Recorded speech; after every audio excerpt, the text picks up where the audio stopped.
Western just about 34 years. May is my anniversary. That's awesome. And it's been a great career that I've had, and I made a decision to be here at Western.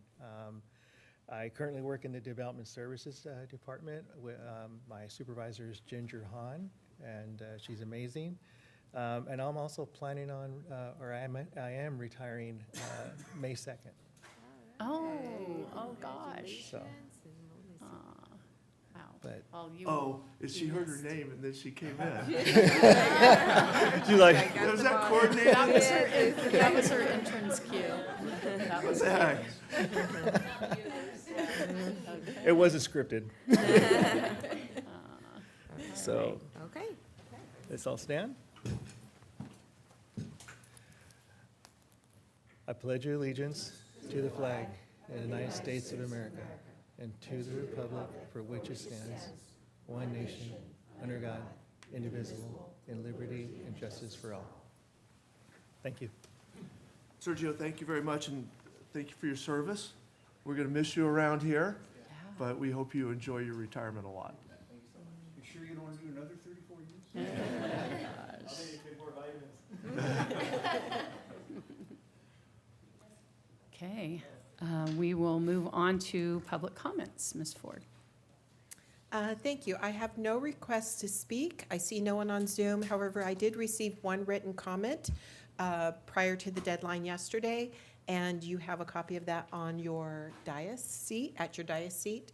If the public wishes to see the comment, I'd be happy to share it with them. They can contact me at boardsecretary@wmwd.com.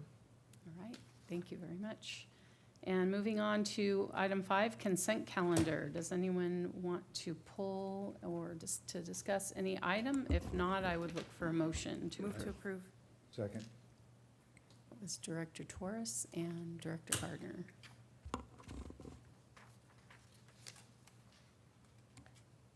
Director Gardner. Aye. Director Torres. Yes. Director Dinstead. Director Rizvi. Aye. President Roten. Yes. Thank you. The motion carries 5-0. Okay, and Mr. Miller, any items to be added to the agenda?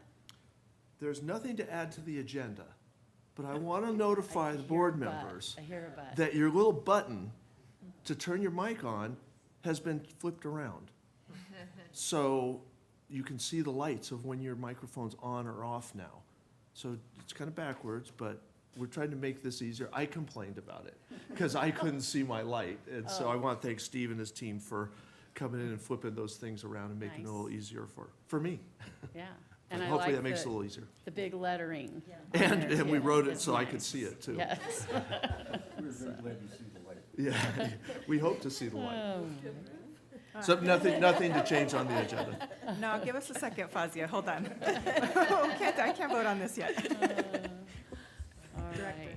Rizvi, I'm sorry. Then we'll move on to item 7, action agenda. First item, receive and file the investment report by Chandler Asset Management. Mr. Miller. Dan Delaney is here today to give us an update. Thank you very much. I don't know if Rick, if you wanted to add anything before Dan tells us how we're doing. Yeah, so just a few things. As you know, quarterly we bring to the Finance Committee the investment results, and this special time of year we've got straight to the board. What's probably one of the most interesting of the reports, because it's for all of last calendar year and it's also for the first half of the fiscal year. Only things that I'd note is, one, you have an excellent resource here in Dan, and I know we all have seen a number of headlines, tariffs, federal actions, markets. So he said he's prepared, so give him his worst, toughest questions, anything you can throw at him. But the other thing is I think you'll hear a lot about what we're doing to adapt, and those things which we're doing intentionally not to react, which is probably one of the best things we can do in investments is, hold to our policy, stay the course, and sort of let these things weather through. And the last little note is you'll see in the report, because it's standard industry numbers, but you'll see a lot of focus on market value. And the only thing I wanted to highlight there is that's a lot less relevant for an agency like ours or other water districts, at least from what I think is useful to you, because what you have there is fluctuations daily based on interest rates. And if we buy a bond for $1 million, we're going to get the $1 million at the end. We hold it all the way until the end, unless there's a better deal, and then we do it for an advantage. So don't get too confused by the changing values all the time. We get the full value of our investments plus the interest rate that we want. So just wanted to highlight that. But Dan, if you want to come up and share how we did. All right, well, good morning, directors. Good morning, members of staff. It's always my pleasure to come out here and meet with you.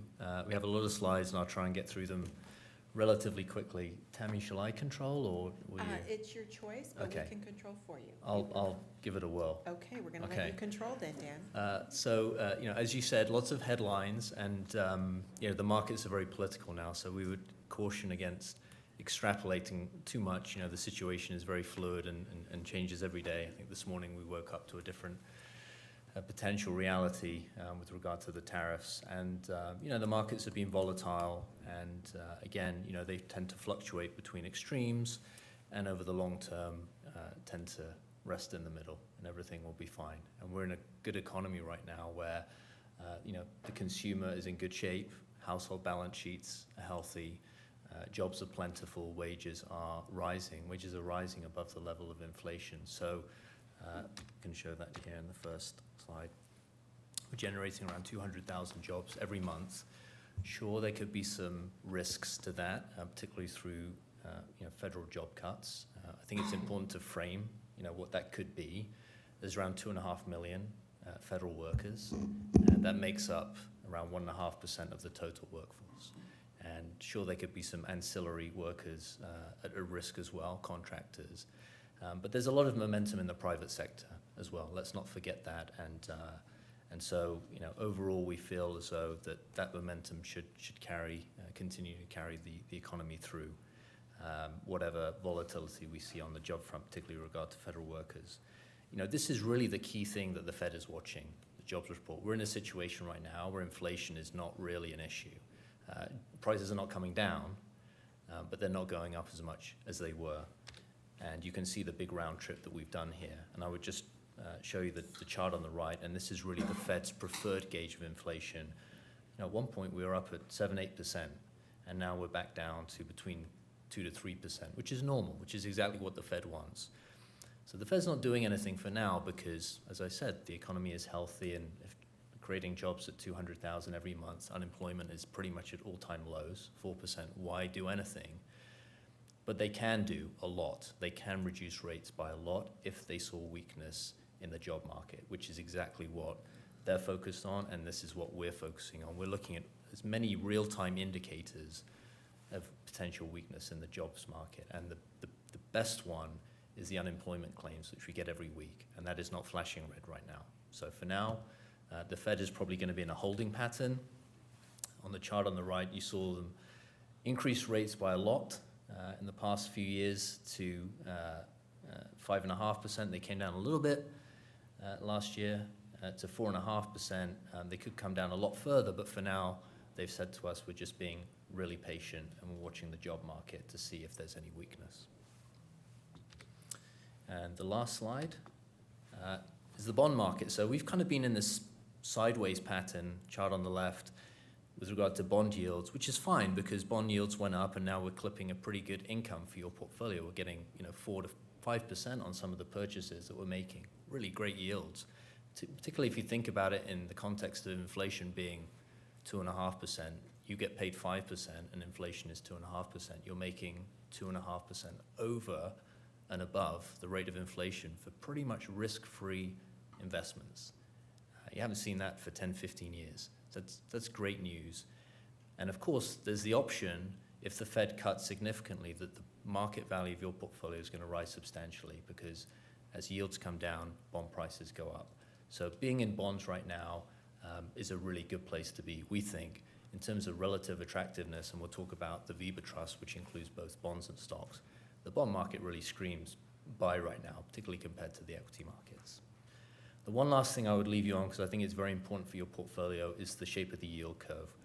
We've been in a very strange situation in the last few years where short-term yields, cash, has been yielding more than longer-term yields. And very gradually, that's been normalizing, i.e. the curve has been steepening.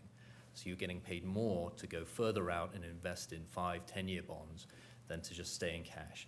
That's healthy. That's a healthy sign for an economy. That's healthy for the banking system. And it's also good for your longer-term investments. So we think that continues to normalize. We think short-term yields come down as the Fed looks to potentially ease this year. But what it does also mean is that short-term bonds should outperform as yields come down, bond prices go up. So within your portfolio, we can, of course, go out to 10 years. And we're really focusing on that kind of 5-7-year part of the Treasury curve, which we think will do better than the 10-year part of the curve. Those yields will come down a bit more than the 10-year part. So the next few pages are the compliance statement. So, of course, we are in compliance, very important with your policy and of course, government code. You have a great policy. We review it every year, and it allows us all the flexibility that we need to do to add value over time, trying to outperform the benchmark by investing all the different asset classes that are allowed by code. And this is a snapshot of the portfolio as of the end of the third quarter compared to the end of last year, end of the fourth quarter. So you can see a few things. So number one, you still have a relatively short duration portfolio. It's around 3.5 years of average maturity. Even though we can invest up to 10 years, the average maturity of your bond portfolio is around 3.5 years.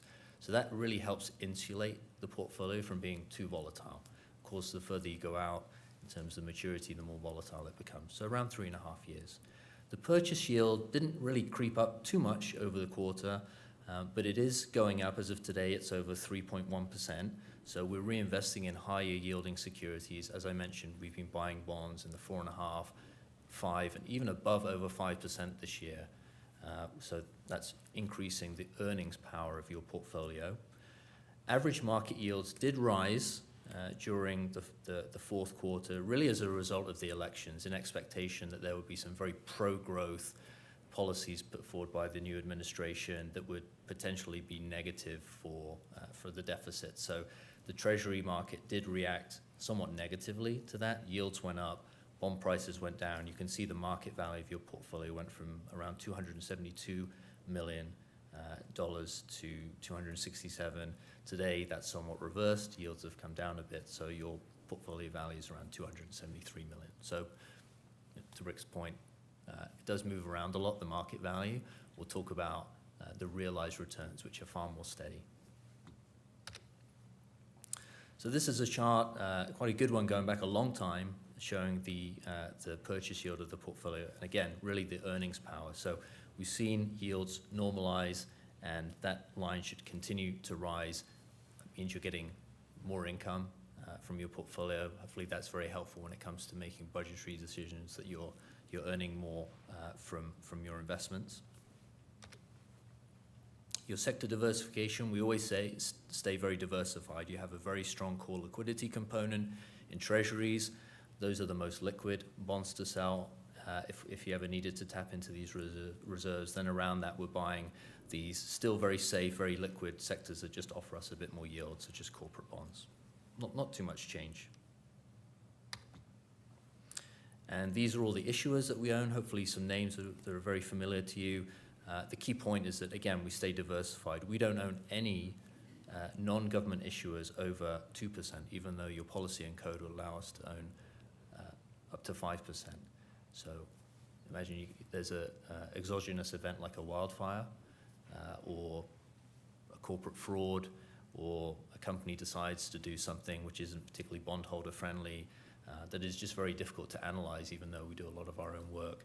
We want to be able to mitigate those risks by owning less, by being more diversified. So that's exactly what we do. And this is the performance. So spend a little bit of time on this. We have two numbers here. We have, well, three numbers. We have your total rate of return, which includes all of the income you're generating, as well as a valuation, a mark-to-market, if you like. So realized and unrealized gains and losses. So you can see in the 3 months the total rate of return, which includes realized gains, income, as well as unrealized gains and losses. fell by around 1.5%. Did a little bit better than the benchmark, but it was still a bit negative. That was really as a result of yields rising and bond prices falling. So it wasn't that we're realizing those losses, it was just a mark to market. Over the last 12 months, we had a bit more positive result. The portfolio produced a return of 3.25%, and it really did outperform the benchmark by quite a bit.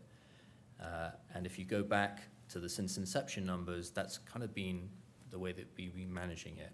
So incremental outperformance in every discrete period, which over time adds up to a lot of real money going back to the district.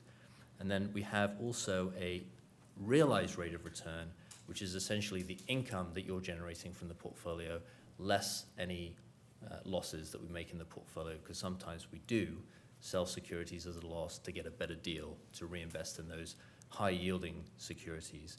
And that will always be positive. Even in the worst year, 2022, you had a positive realized return because the income will always offset any losses that we make. So that should be very comforting to the district, that even though there are these gyrations in valuations as the market moves, your realized returns will always be positive. So we had a positive realized return of 0.75 during the 3 months, and for the 12 months, around 2.3%. If you went all the way back to since inception numbers, then your realized return will be pretty close to your total rate of return, because all of those market durations will even out, and it'll be around that same number.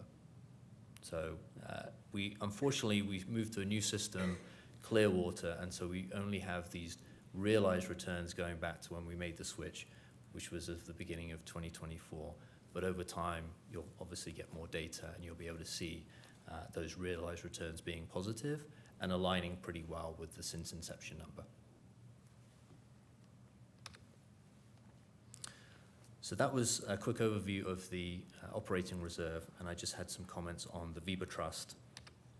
So the VIBA Trust was set up with a return objective of 7% in mind, and we invest in a mix of different asset classes, some higher risk asset classes in the operating reserve being equities, but also a healthy component invested in bonds in order to achieve that 7% annualized return over time.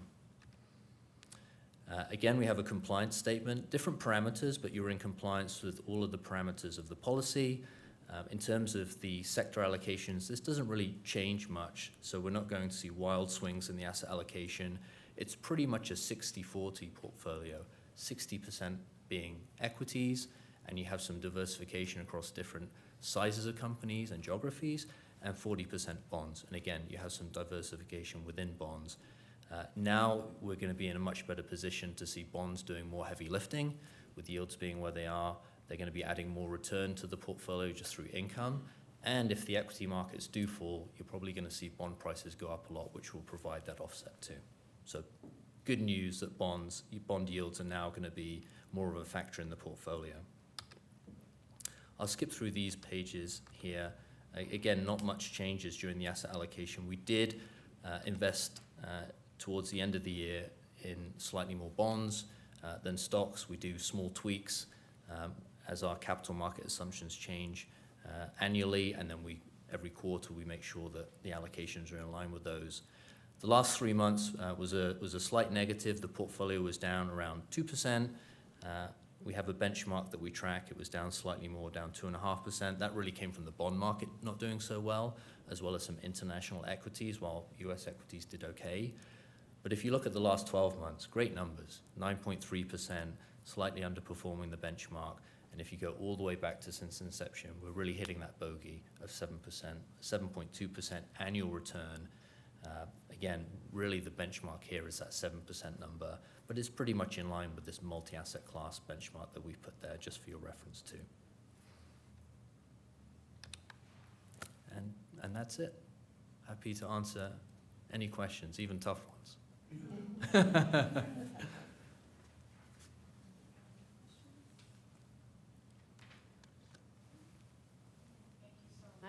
And always appreciate your expertise Thank and you. being able to translate it for people like me. So thank you. My pleasure. Thank you all. Do we have a motion to receive and file? So move.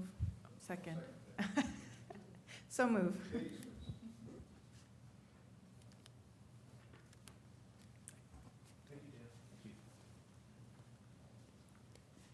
Director Gardner. Director Torres. Yes. Director Dinstead. Director Rizvi. Aye. President Roden. Yes. Thank you. The motion carries 5-0. Okay. We will move on to item 7B, receive and file fiscal year 23-24 annual comprehensive financial report for Western Water Municipal, there's an For us. extra water word in there, for Western Municipal Water District. Mr. Miller? Yeah, Rick's gonna do a little presentation on this to tell us where we are, but great news again. So, Rick? So, at the end of last year, we went into detail on all the financial reports. So the real point of this item is to tell you how the audit itself went, since we covered the financials last year. And one thing I wanted to point out from the beginning is, as you know, this report really represents a tremendous amount of work from a lot of individuals. It's a district-wide effort.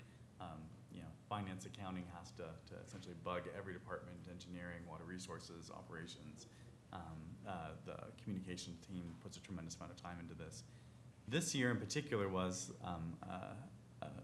a very noteworthy one, because not only did the finance staff have their day jobs, which are intensive enough, and then closing out the audit, which takes a tremendous amount of work to make sure that we get right, but they also were implementing a new system, which meant that all of the comfort that they have and the processes which normally go the way that they're used to, and how to get information out of the system, everything was different. And so there was a lot of reinventing the wheel, and really the team just put a tremendous amount of work in to make sure that we had a good report that was transparent and a clean audit. And so it's the same report that it always looks like, but the amount of work I think that went into it was even more so this year. If you happen to get time late at night and want to dig into details, there's a tremendous amount of information in here. I'll just highlight a few things that I hope are helpful in where to look in the document. There's some major sections. Personally, I think one of the most helpful ones is the one right up front, which is the introductory section. And so if you want a guide on everything Western, our history, what we do, where we serve, what kinds of customers we serve, the major water deals we do, the sewer services, all of that. If a customer ever looked at anything, that's probably a few pages that are just incredibly helpful before you even get into the numbers. Then you have the financial section. You'll see a section up front which is called Management Discussions and Analysis. All of that is to say is what changed from year to year, and the helpful thing is why, at least our best guess on why. Why were our revenues up or expenses not what we thought that they would be. The statements themselves tell you where we were, and we already covered that in our report to the board at the end of the year. But then if you want to dig into detail, there's a whole section called Notes to the financial statements. That would tell you like what debt we have, each debt issuance, the major, how much in distribution assets we have versus treatment plant assets we have. What went into our CalPERS debt, that's for those that really want to dig in. The notes are the most helpful.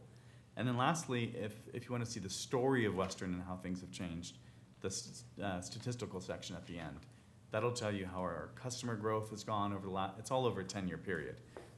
Water sales have changed, and customer growth has changed, and population has changed, and our assets and all these kinds of things. It gives you the longer sort of term picture of how things have gone on.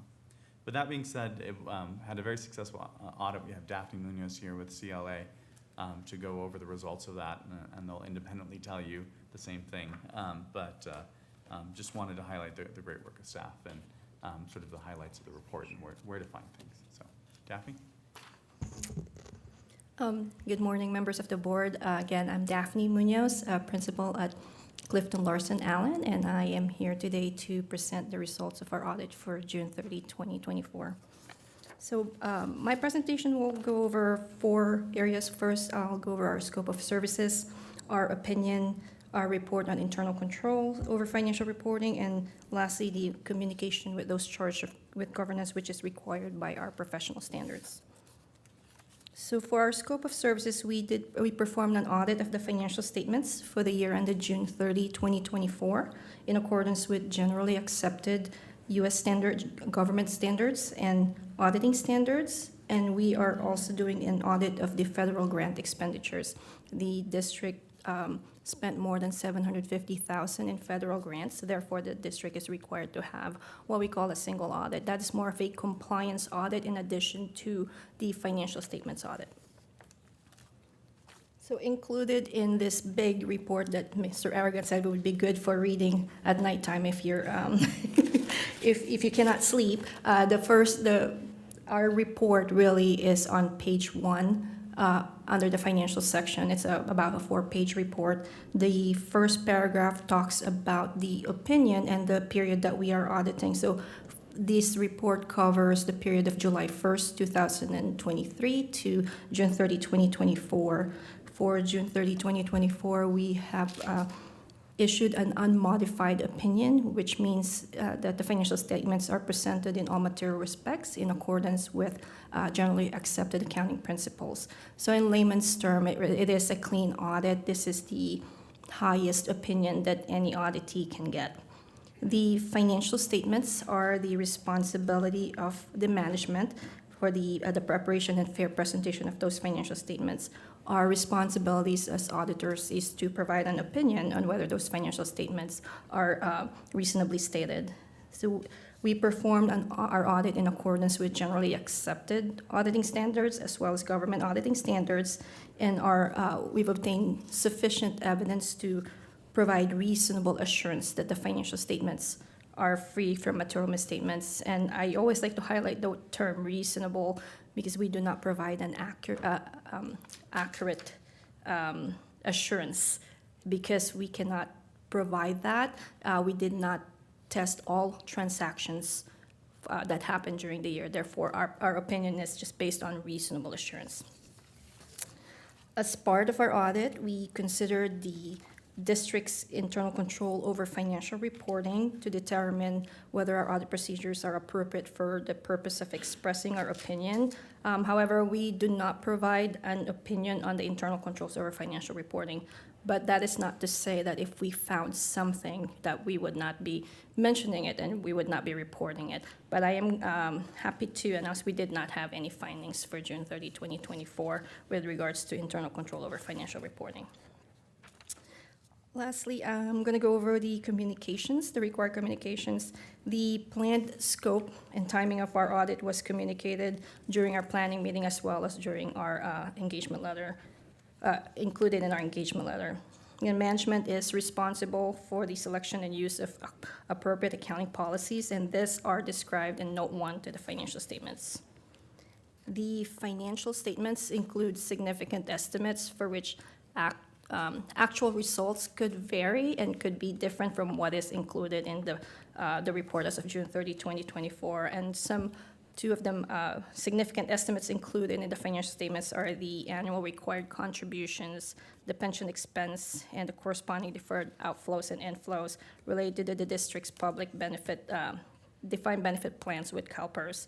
And then the OPEB, the valuation for the net pension liabilities based on an actuarial valuation provided by CalPERS actuaries. The other significant estimate is the OPEB liability, and again, that is based on an actuarial valuation that is provided by a third-party, independent third-party actuary that was hired by the district. We did not encounter any significant difficulties during the audit. We didn't have any corrected or uncorrected misstatements. We did not have any disagreements during the course of our audit. And lastly, to our knowledge, management did not consult with other accountants regarding auditing or accounting matters. That concludes my audit. I'll be glad to answer any questions.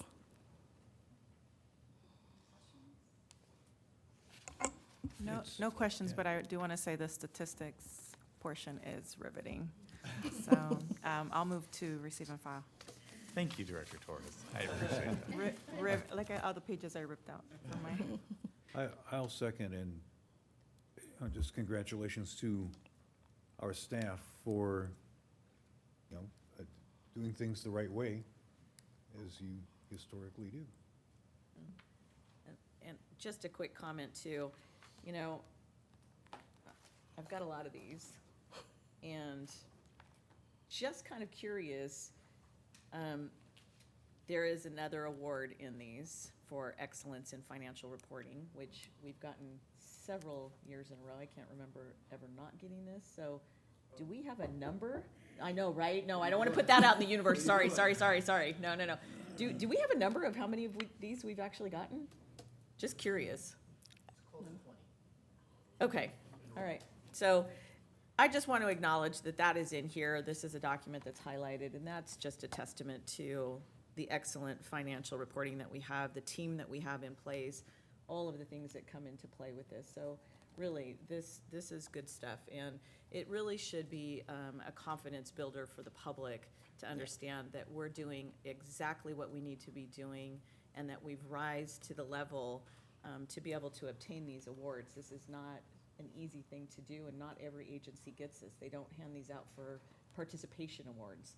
There are actual criteria that are met in order to achieve this level of excellence and to receive these awards. So I just wanted to say congratulations to the CFO, to general manager, and to all of the finance team for, again, receiving the award. Yeah, no, I mean, because you guys do a fantastic job, so thank you. All right, and I would like to echo those positive comments. Thank you so much. I think we had a motion, Director Torres, was there a Yes, and a second Oh, we did have a second, by okay. Director Gardner. But before you call the roll call, I forgot to ask for public comments. We have none. Okay, all right, thank you. Now you may call the roll. Thank you. Director Gardner. Aye. Director Torres. Yes. Director Dinstedt. Aye. Director Rizvi. Aye. President Roten. Yes, Thank you. The motion carries 5-0. thank you. Okay, we'll move on to item 7C, adopt resolution 3340, authorizing Western Municipal Water District to join with other public agencies as a participant of the California Asset Management Trust and to invest in shares of the trust and in individual accounts. Mr. Miller. So, Rick's new around here, so we thought we'd make him feel at home by giving him all of the items on the agenda today. So Nice. Rick's this went to the Finance Committee, but he's gonna brief the board. Never miss a meeting, Rick. Yeah. Thanks, Greg. So as was mentioned, this item was reviewed by the Finance Committee, but it is a new item. And it's all part of a review that we're doing now on essentially cash management and how best to maximize what money we have on the short end. Dan covered everything that we do on the longer-term investment portfolio. But there's a whole nother section to our funds, which is operating the district and making sure we have enough on hand to pay our debt, to pay our vendors, to pay our staff. And that fluctuates greatly throughout the year. And so we need to have access to that immediately when we need it, but we also want it to earn something. And so there's this effort that goes into, well, how much do we have in the bank, which earns nothing, and how much do we have in savings? And what we call savings traditionally has been the LAIF account, which is a state pooled investment account. And what this item does is it's asking the board to adopt a resolution that allows us to join as an additional option, a JPA, which is another investment pool like what the state does. And so this one, the reason why we're asking for it is both of these savings account, LAIF, the state option, and this local JPA option, which has hundreds of participants, invest in the same things, which are the exact same things that Dan was mentioning in our portfolio. They're just shorter term. So whereas we might buy a bond in our long-term portfolio that's 5 years out, so we buy it today and we can redeem it in 5 years, these things are something that's 2 months out, 8 months out, but they're still earning interest. And so that's what the pool does, is it buys all these short-term bonds, and then collectively we earn interest on that. Fortunately, right now, these earnings are at the same level or higher than we're getting on the long end. That's the sort of wonkiness, to use the technical term, that we've seen in the market over the last few years. Usually it's flip. You earn more on the long end than the short end. But what this item would do is give us another option so that as rates move up and down, we can move the money into either option, the state option or this option that earns the most, because they have slightly different strategies on how long they invest. One is 2 months, one's like 8 months. And so this allows us to capture the highest interest rate for our savings account. Both the state option and this option, this new one that's being requested with camp, which is not the Metropolitan Camp, just to highlight that again. Yeah, I know that's not the best in vogue term these days, but both of these are very low costing. We talk about expense ratios. If you have a 401k, you invest in a fund, there's an administrative element. They're both very low cost. This one's like 0.16% is what they take out of the earnings. And again, they're all in safe investments. So the request is to be able to adopt the resolution which allows us to add this account. I personally worked with this JPA pool at a few agencies in the past. It functions very well. They've got a great online portfolio. The funds are all available within a day.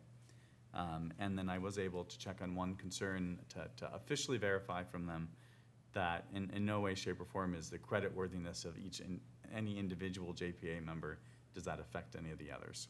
So I triple verified just to make sure. But that's the recommendation, if there's any questions. Okay. Any questions? I just are going to ask our Chandler representative, good idea? Yes? No pressure. It is a good idea for the reason that Rick said, optionality. I think there was a period of time where LAIF was yielding significantly less than other alternatives like CAMP. And the important thing is that it's a stable NAV fund or stable net asset value fund. So dollar in, dollar out, you're not going to get that volatility that you'll get in the funds that we manage. So you want to have all the options depending on the different interest rate environment. Yes, we think it's a good idea. And as your fiduciary, we should be recommending take money out of LAIF, put money into CAMP, all these different things. All right, well, What Dan didn't mention Oh. is it's such a good idea. Chandler's looking to create their own, which we're paying attention to, and if it's a good idea, we'll bring back. But it's a very valuable tool for local agencies. well, thank you for answering that, and move to approve. I'll second. Okay. Any other discussion? You have a motion and a second whenever you're ready to call for the vote. Director Gardner. Director Torres. Yes. Director Dinstedt. Aye. Director Rizvi. Aye. President Roten. Yes. Thank you. The motion carries 5-0. And I did forget to ask for public comments again. We have no comment. Okay, thank you. Thank you. Okay, we will move on to general counsel report. Mr. Ballinger. Yes, Madam President, I think this is on. I provided you and the board with two new sections of our new laws series. I wanted to highlight one bill that was passed this last year, which is Assembly Bill 1827. Exciting for those of us who follow these types of things. This is a statute that expressly authorizes tiered water rates. We all know that we've seen tiered water rates for many years, and they've been approved by courts, but this is an express legislative determination that tiered water rates are allowed, and it gives us a little bit of structure. So as we go into this new process again this next year, this will give us a little bit of guidance. There are some other laws in here that are not necessarily applicable to water districts in particular, but you might find them useful in any event. So just wanted to highlight that. Okay, thank you very much. And Mr. Miller, General Manager, and staff reports. Okay, I've been busy. We've been busy. I got quite a few things. First of all, on the public comment that came in, just for the board, so you're aware, Sarah's already looked at that. Her team will follow up with that customer to make sure that they understand our rates, all the information they need on our rate adjustment, and also likely look at their efficiency when we look at their accounts, see if there's places that we can help that member of the public out. So we take those very seriously, and we look at them. On your desk, you'll also see Villa magazine. We're on page 15, so wanted to provide that with you if you want to read a little bit more about what Western's up to. So glad to see that come to fruition. More financial performance stuff. So this truly is the day of finance. This last week, Fitch reaffirmed our AAA rating, so that's really good news. Standard and Poor's, as I reported before, what do they give us, a positive outlook? A smiley face? I don't know what we get for that, which is really good. We're a AA plus.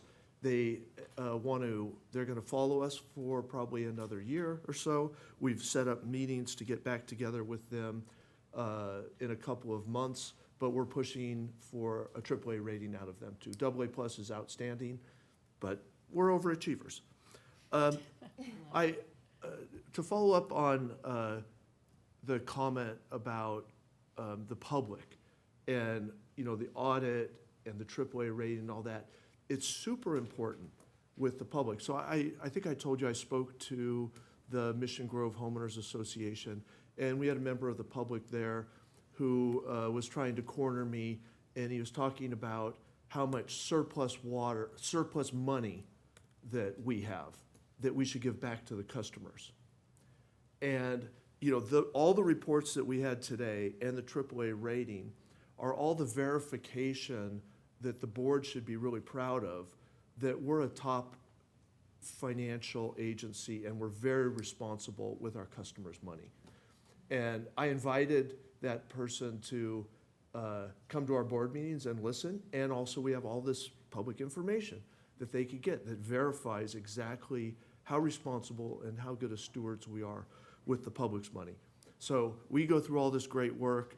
Unfortunately, the public isn't paying attention, but I want the board to, that's a really good response to the public if you get cornered about, what are you doing with our money?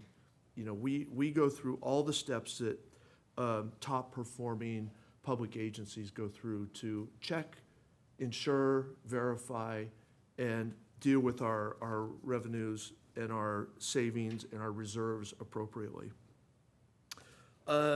Next item. Good news out of the State Water Project. They increased the allocation from 20% to 35%. That's really good news. We anticipated that. I wouldn't be surprised if it goes up a little bit more. It's snowing again in the Sierras the last couple days, so that's a good sign. Remember, July was really dry. We didn't have any rain here, I don't think, in July. Sierras were were dry. So now we're getting a little later storms. So what does that mean for Met? So remember, state water allocation total, if they get 100% allocation, Metropolitan gets roughly 2 million acre feet of water out of the State Water Project. So going from 20% to 35% moves them from just under 400,000 acre feet to 669,000 acre feet of State Water Project water. What does that mean? That actually means that they can balance. So they don't have to dip into their water storage facilities. In fact, if 30 to 35% is kind of we're balanced, we're good. If it goes up a little bit more, that means they actually may be able to put water in storage again for a dry year. So that's really good news. That's roughly 40%, right? It's not a hard, fast number because it depends on everything else that's going on in the Colorado River and a whole bunch of things. But generally, from 30 to 35% they balance. If we can get to 40 or 50, we'll start looking for places. Met will start looking for places to put water in storage. And likely, it'll be more Lake Mead storage because they'll just shift some of the Colorado River demands to the State Water Project and leave water in the Colorado River, which is good for everyone. Valley District, they're a state contractor, so they get the same increase, so they get another 15,000 acre feet. They'll be up to 35,000 acre feet of State Water Project allocation. Their maximum is 102,000 acre feet. So it's good for Valley, which is good for the San Bernardino Basin, which is good for the whole watershed. Met Reverse Cyclic Program, we've been briefing you on that. We participated. We took a very calculated risk. We committed to buying water for Elsinore, Temescal, and Rancho also as part of that program. Just wanted to let you know that all three of those agencies have purchased all of their water. We received checks. Check's not in the mail, check is here, so that's good. They were very active, and they wanted to make sure that they bought that water as fast as they could. So that's great. All right, a list of recent activities. Santa Ana River Recharge Dedication Event in San Bernardino. President Roten did a really excellent job presenting with a panel of presenters there, but that's a great program. We've been working really hard with Valley District to build recharge basins, and it's a really impressive project. The way that we were able to blend a huge amount of groundwater recharge right in the middle of endangered species habitat and carve out places for K-rats and other endangered species.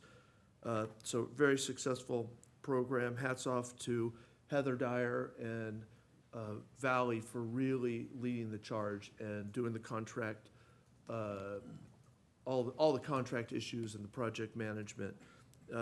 They were way under budget, did it faster than they were supposed to. I think that contractor's bid was $20 million, if I have the numbers right. Is that right? $20 million less than the next bidder. Yeah. So that's a huge benefit for our region. I've been really active at MET. We've been having business model working group meetings, all-day meetings. Camp for Water is meeting again next week. We've got subcommittee meetings, so the business, it's so confusing. I can't even keep track of what all the names are of these things. But Camp for Water generated the business model, so we're all under the Camp for Water umbrella. The business model group then said, well, we have all these details, so we developed like 16 priority business model issues that we're trying to resolve. So we had to push those down to someone to do all the work, because the general managers from all the member agencies can't do the work. So it got pushed down to 3 groups. So there's a finance group, a water resources group, and an engineering group that's led by metropolitan staff, and all the member agencies are participating in those. Our staff is following each one of those things very, very carefully. And we're making comments at each one of those meetings. So it's almost like every time we turn around, it multiplies the level of our effort and our commitment by 2 or 3 times. So we're very busy with that. The big push right now is that we want to deliver the first report to the camp committee on March 26th. So we're gonna produce that report. We're writing that report right now. I sit on the liaison committee, so I have another committee besides all those other ones that is kind of planning the work for the business model group. It's myself and 4 other GMs that are sitting on that. So we're gonna produce a report with about 8 of the priority issues. And then about 8 of them need more time to work on. So we're working really hard to get that produced by the 26th and get it to camp. Outside of that, I was at Urban Water Conference last Wednesday, Thursday, Friday. I moderated a panel on the Colorado River. What the heck's gonna happen on the Colorado River? How are we gonna resolve the over-allocation? As you may be aware, that there are interim guidelines on how to split up the water between the upper and lower basin states, and that expires in 2026. So now what? In 2026. So we really attacked that with the panel. And the panel had a representative from California, from Arizona, and from Utah. And so it was really interesting to hear the representative, Bart Leiflung from Utah, talk about the issues in Utah. Because we hear about California issues, right? Maybe a little southern Nevada, maybe a little Arizona, but we very rarely hear about the upper basin states. And so hearing their perspective of how challenging their water resources are right now was really interesting. So fun panel, well received. I was an excellent moderator. I said, tell me what your thoughts are. And then they finished, and then I went to the next person, tell me your thoughts. So it was the easiest moderation ever. I had to say nothing, which is I'm best at that. Before you move on, sorry. When in 26 does the existing agreement expire? Is it early in the year or end of the year? I don't know the actual date that it Okay. expires.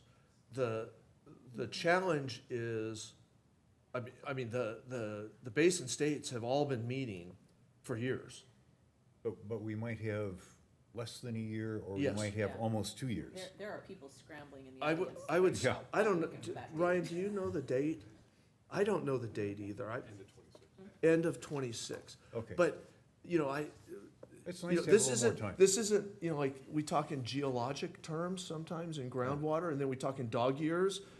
In water years, this is 2 years or less. It's less than 2 Yeah. years. I'm not optimistic at all. No. That there's gonna be a resolution, and then it falls into the lap of the Bureau, Federal Bureau of Reclamation to make a decision in what to do. And so the parties don't want it to come to that, and they certainly don't want it to go to the courts. So it's a full court press right now to try and come up with a mediated solution amongst all the parties.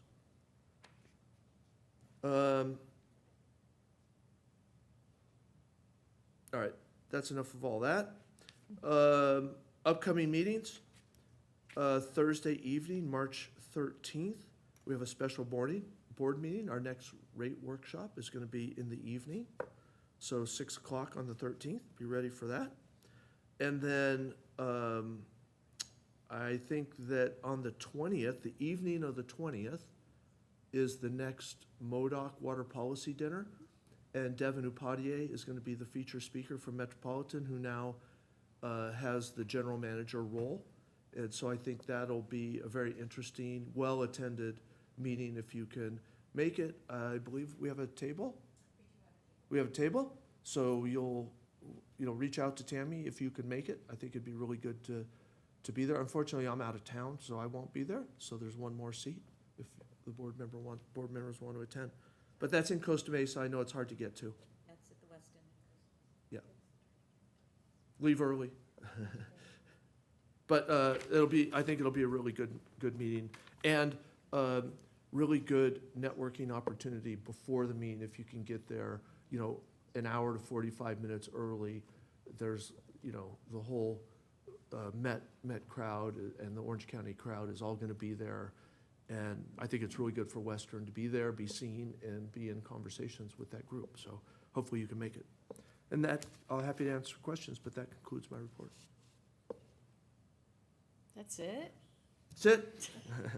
Other than that, sitting around waiting for something to happen. Director Gardner, go I- ahead. I do have one question. On Valley District's extra share of water, does that put them in a position to begin doing some of the replenishing that they've not been able to do in prior years? I think that is not enough water to get them to a surplus position. Yeah, so I think they're more like 40 or 45,000 that then they start talking about So if, what to do. if With state the water. allocation goes to 50%, perhaps they would be able to. They perhaps would, and there's a process where Valley can declare a surplus. Right. And then that opens up the avenue for us to take that water as part of the SARCUP program. We have to go to Metropolitan and get Met's approval to do Right. that. Met also, sometimes will try and work out a deal to get some of the water from Valley also through the state contractors. So it gets really complicated fast, but we do need a little bump Bit more. from the state contract that puts them in a position to store water. That said, though, there is water behind Seven Oaks, and so they'll be replenishing all Right. that water in their new recharge facilities. Sounds good, thank you. Any other questions? No? Okay, thank you for that very thorough report. I guess I couldn't tell if mine was on or not. We will move into director reports and requests. SAPA meeting, Director Gardner? SAPA met yesterday, as did the Project 24 Committee, Brian Lyon.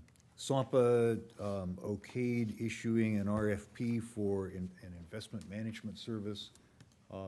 That has been done by their CFO over the years. They've not had an investment management service. So it's time that they did. So that RFP will go out very shortly. Also authorized the general manager to issue a request for qualifications for legal services for general counsel. We are currently using a firm out of Pasadena.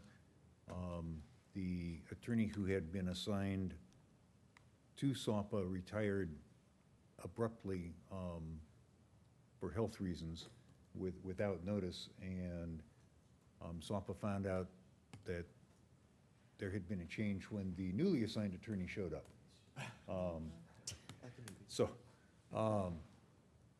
It's been some time since SAPA looked at legal services, so it's just time. We may end up back with the same organization and the same assigned attorney, we may not. Got a couple of reports on budgets. We didn't adopt anything, but it's sort of initial information. Brenda, one of them was OWOW. And the Brine Line, we adopted fiscal year 25 through 27 Brine Line fund or budget request, or fund budget. That needs to be adopted by the SAPA Commission, which will be at the next meeting. Also directed the general manager to issue RFPs for debris hauling and disposal services. Some of that is ongoing project-specific, some of it is emergency response. Typically, they have several firms that they can call on when they need them. And last, they directed the general manager to issue an RFP for a SCADA system design and beginning of design. Currently, the Brine Line operates with no SCADA system. It's all hands-on, go out there and check and measure and Oh, my gosh. do things, so, yeah. Yep. So, yeah, it does still work, but particularly, this would be monitoring only.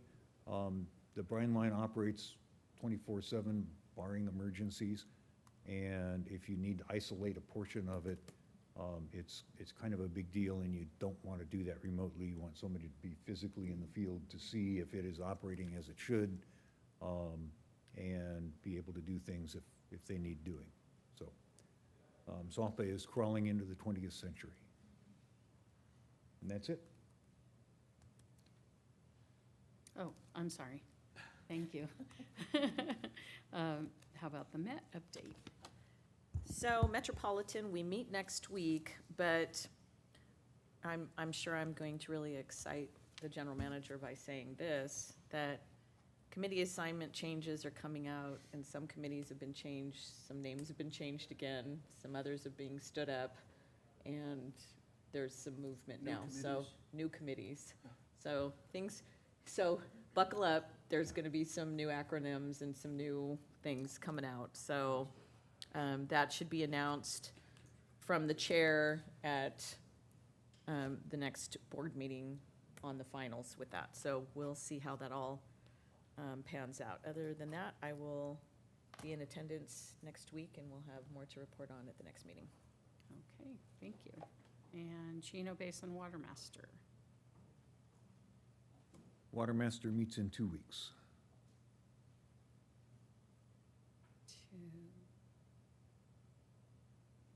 Wait, but we had our meeting, our board meeting last week, right? Do I have this mixed up with something else? Chino Basin. It was prior to the last board meeting. It was already Oh, it was discussed. before the last board, wow. Oh, Yeah, my sense I of did time. report it at the last board meeting. I'm sorry. I could do it again if you want me to talk too much. I was thinking I just went last week. Okay, time flies. CDA meeting is tomorrow, but I did want to mention that Tom O'Neill, the general manager there, provided a kind of a CDA 101 class for Mike and I. I think that was last week.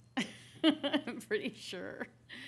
And talking about kind of going back to the history of CDA and then what goes on now, and with some really awesome maps that they gave us, which I love maps. And so it was, I thought, very worthwhile, and I appreciated the effort that went into providing that for us. And now now they kind of have it for any new people that come on board that can learn these basic things. And so Tom O'Neill is the general manager, and I didn't realize that he had been with the DeSalters like from the very beginning, even before CDA was formed.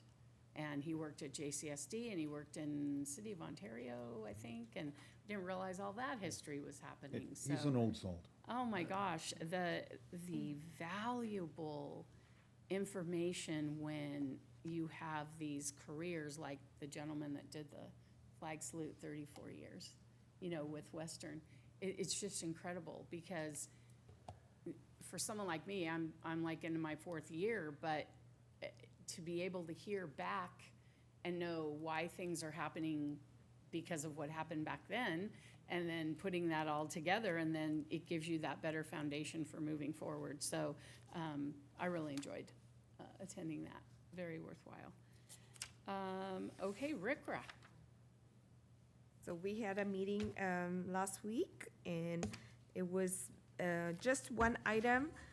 As you know, that last election cycle, board positions have changed in different agencies. So there was the ratification of the officers for the Rikra board officer positions. So now Norco has a new member, Director Greg Bowen. He's the new director there. He's going to be representing Norco, and from Corona, Mayor Jim Steiner is going to be representing Corona.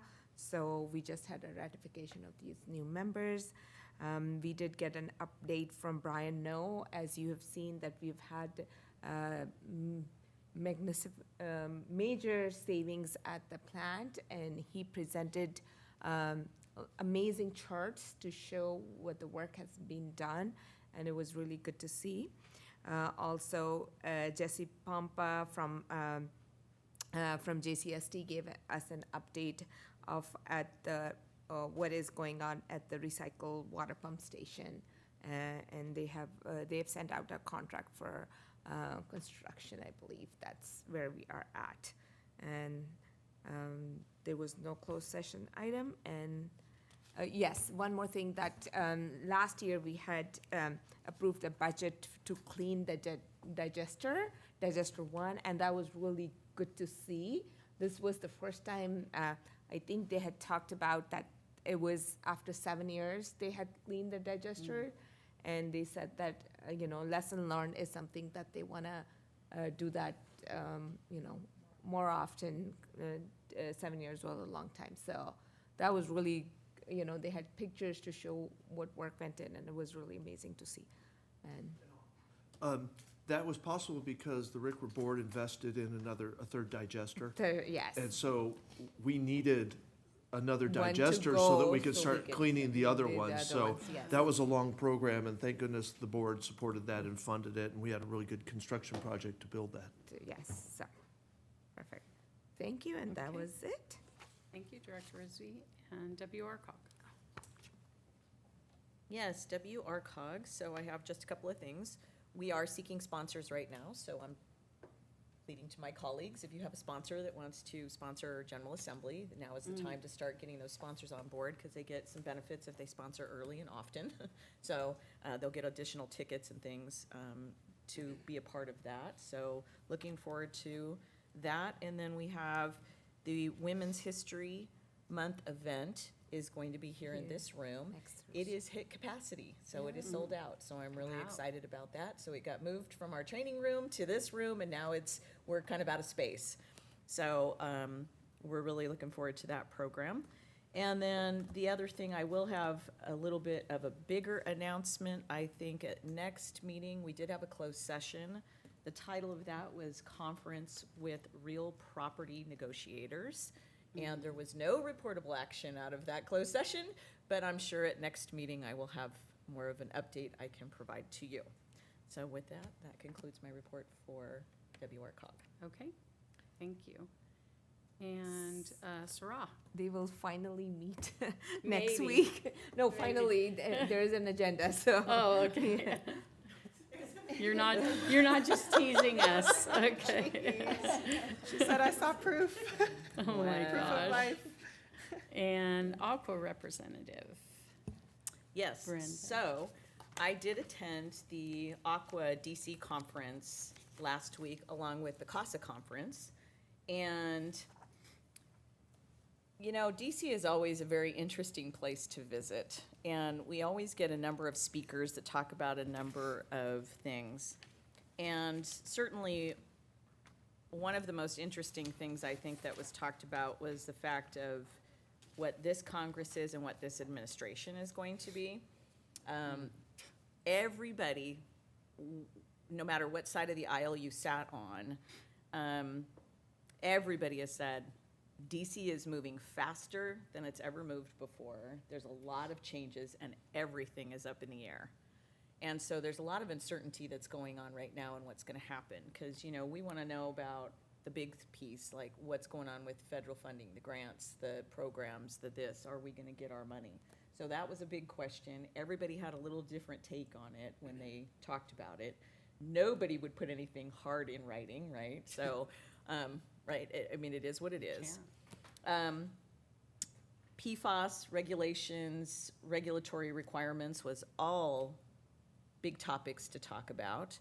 And, you know, the focus of us continues to be being wastewater and water is polluters pay, right? And that's just, I don't know that anybody disagreed with that when we went to DC and was talking about that. So, you know, there was a lot of conversation, obviously, about the wildfires and what the effects have been for California. Very, very much all the representatives were very aware of the challenges that we all faced and the things that are coming our way and that they need to be supportive of that. At the speaker's opportunity, when we went to the Hill, Senator Padilla was there, made comments, a number of other congressional officials, Congressman Calvert was there, and always talks about how he advocates for us and always very well received by that delegation. And he's probably one of the most knowledgeable about the issues that are in here and that we know, he knows exactly what funding we need and what programs we're operating. So it's always great to have him come and show off his knowledge of California water policy and talk about all of the things that really matter to us. So, you know, and then I did mention the other day when we were at the engineering committee, there was one of the speakers that came from the Bureau that talked about our cybersecurity and the things with SCADA and things going on across the country and the concerns that they have. And I have to tell you, out of all the things, that was probably the scariest.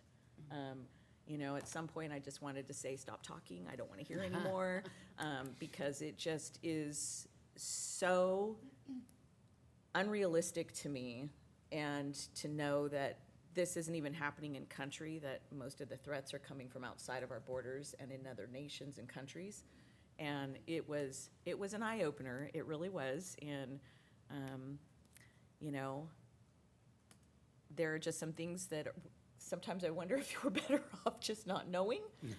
And leaving it to the professionals that have to deal with that and tackle that. So I definitely have appreciation for IT staff, so God bless you for doing the job that you do, because I can't even imagine, you know, the question was asked, what keeps you up at night?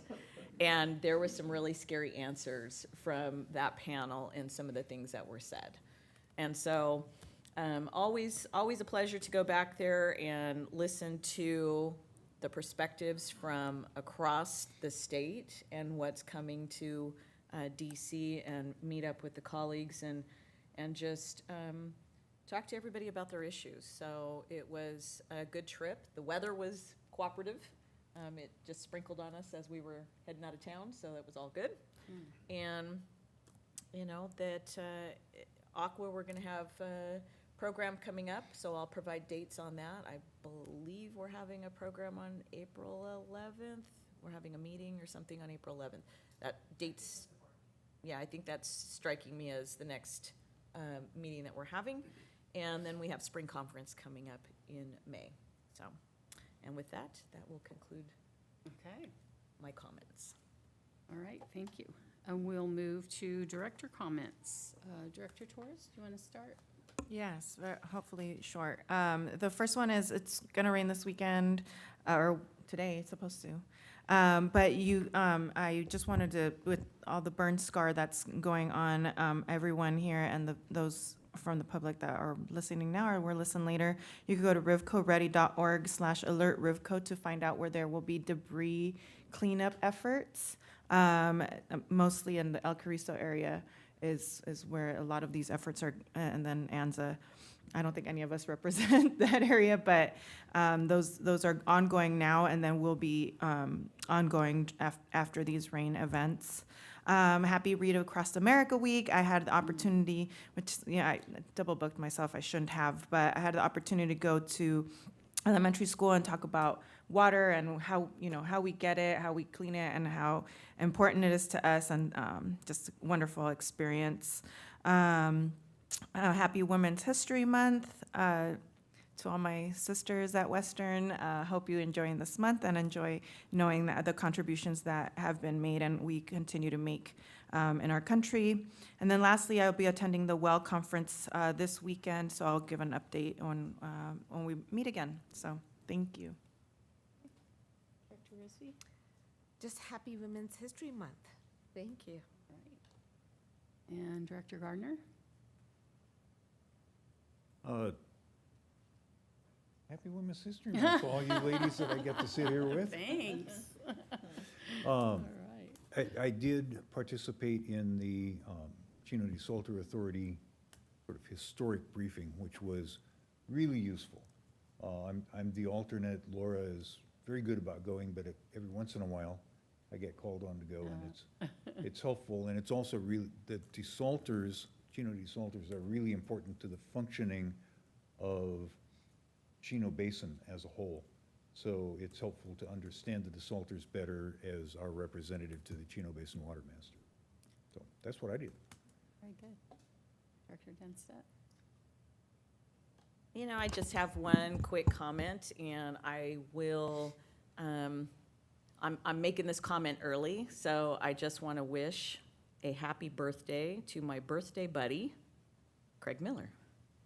So next Monday is the birthday. So, yeah, and I'll be at Met, so. With all your friends. With all my friends. Nice. Okay, thank you. And did you have anything on the CASA conference?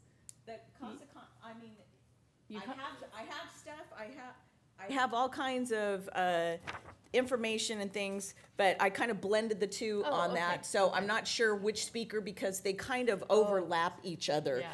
So when I talk about the cyber, I'm not sure if that came from the CASA side or the Aqua side, but they all kind of blended together.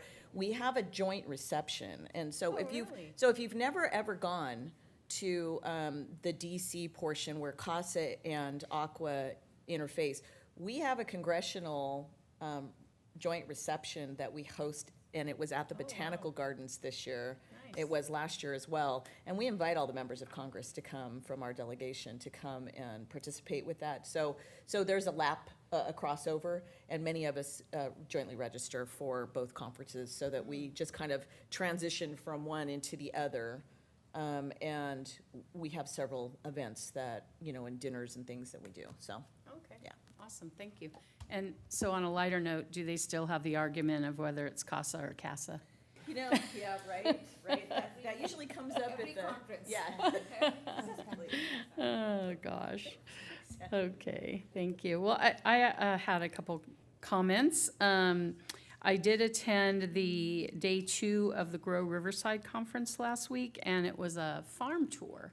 And we met over in Norco and visited, I think it was at least 3, if not 4, different farms in our Riverside area.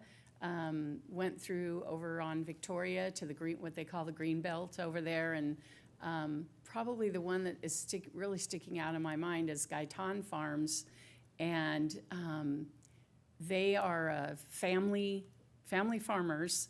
And years ago, when we had our first farmers market in Jurupa Valley, they were our main supplier for produce.